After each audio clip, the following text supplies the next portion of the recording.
Comme te l'indique Matix, 1 cm², c'est la surface d'un carré dont les côtés mesurent 1 cm chacun.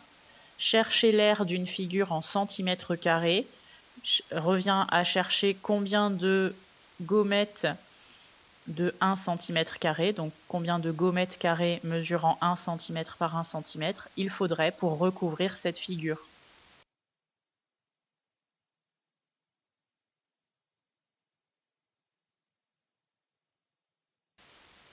En traçant ce quadrillage, on voit très vite apparaître les carrés de 1 cm de côté. L'aire du carré bleu est de 9 cm².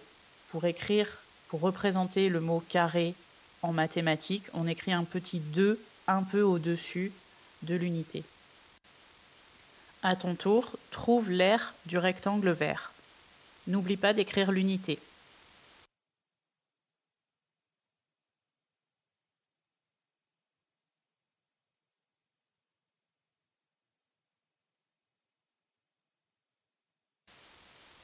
Les côtés du carré bleu mesurent 3 cm chacun.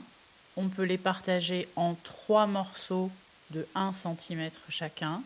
On va donc obtenir 3 lignes de 3 carreaux ou 3 colonnes de 3 carreaux. À ton tour, trouve l'opération qui permet de trouver le nombre de carreaux du rectangle vert. Il y a 3 lignes de 5 carreaux ou 5 colonnes de 3 carreaux, ce qui fait 15 carreaux en tout.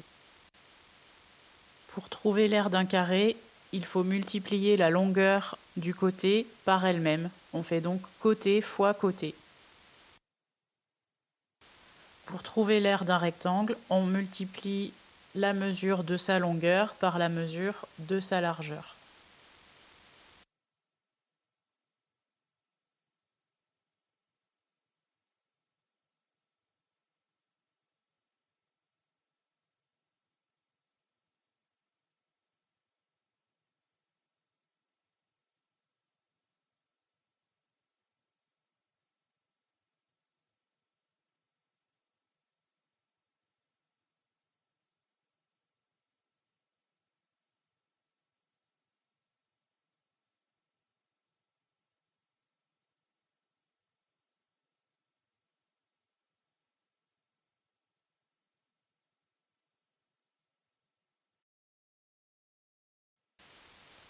Tu dois retenir que pour trouver l'aire d'un carré, tu dois multiplier la longueur de son côté par elle-même.